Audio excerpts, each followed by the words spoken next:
Well,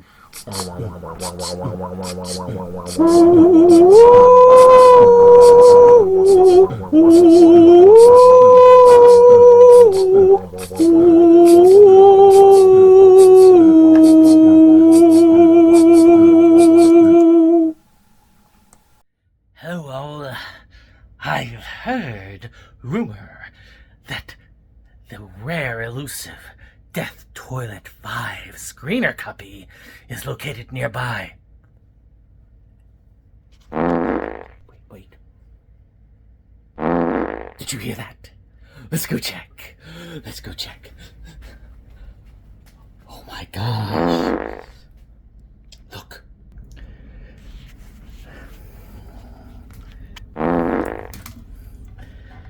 Oh my god. Somebody forgot to flush. I guess I'm going to have to dive in and get it out. Greetings and welcome to another episode of the Anhedenia Project. I am SeptumSin. As you can see, I've been on safari, and I found me a copy of Death Toilet 5. So we're going to sit here and we're going to review a little early. So, again, this is always about first impressions. The Anhedenia Project has always been about the first impressions. So let's talk about it. Well, this is a story continuing off of Death Toilet 4, spoiler warning, where the hijacked plane blew up and our heroes fall to the earth. One of them gets arrested and the other has to recover physically and mentally, because this time he's having to fight all on his own. But it's not just a toilet this time. This time we have the villains Potty Mouth and Stink Eye, who have decided to join our little band of evil. And we get a little bit of an answer as to what's causing these toilets to go up in smoke, as they have a plan of total toilet totalitarianism. I don't know. That is where the plan of total toilet takeover takes its fruition. It's been about a day since I've seen this. So let's talk about the plot. Everything about this is bigger and bolder than the ones before. And I feel like each one has kind of gone up in quality as we've gone. And, of course, the highest quality mark so far being Amityville Death Toilet, though Death Toilet 4 definitely hits close to that. I think that the story and the writing is fun. It comes across very much like a 60s Batman episode or a 60s Batman style movie, complete with the villains, which is great. I think that's what he was going for, and it comes off beautifully. There are a few downsides to the plot. I would have loved to have seen more of Potty Mouth and Stink Eye early on, but I admit, when those two villains make their appearance, and when you see that thing, and there was a little promo clip or something of him riding on his little Vespa or whatever, it's just hilarious. And then once they get on, they steal the show. They really do. The characters steal the show. But like many of these, there is that issue of pacing when it comes to the plot.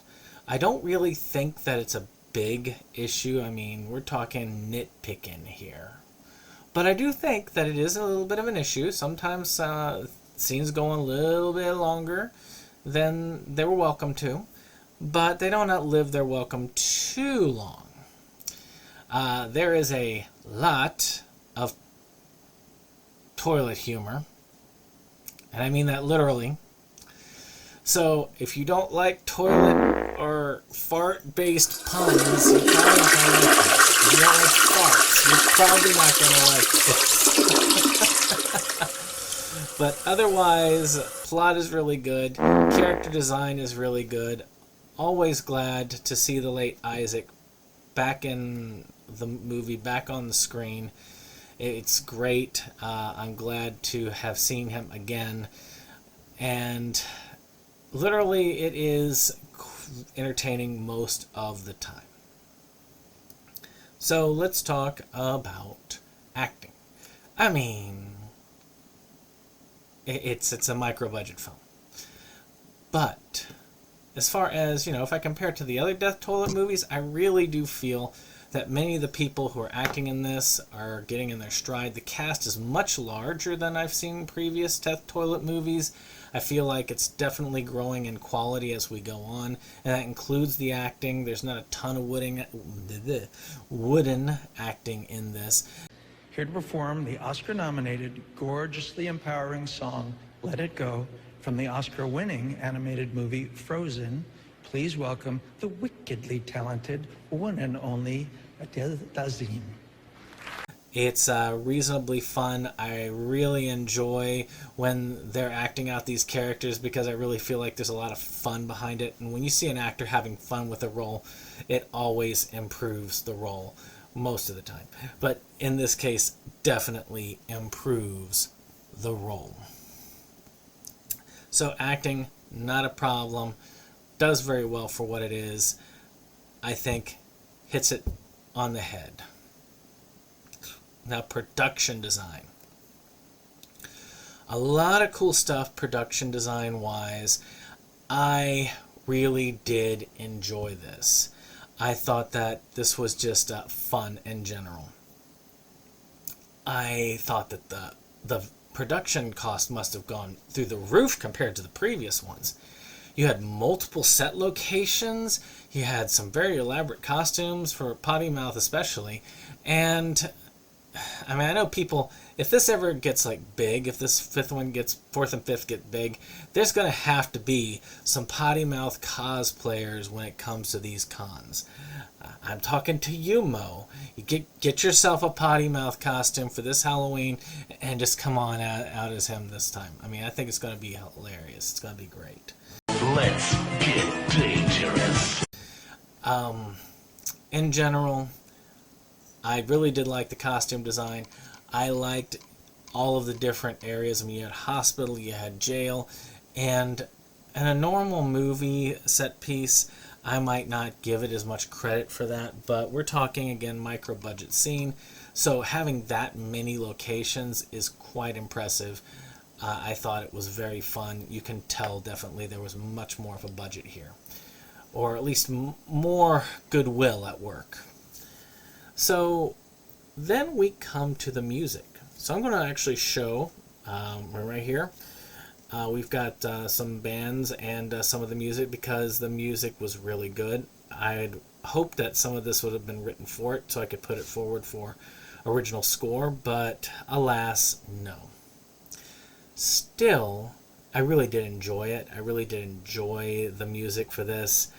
I mean, look up these people, pay them some love. They did an excellent job with this.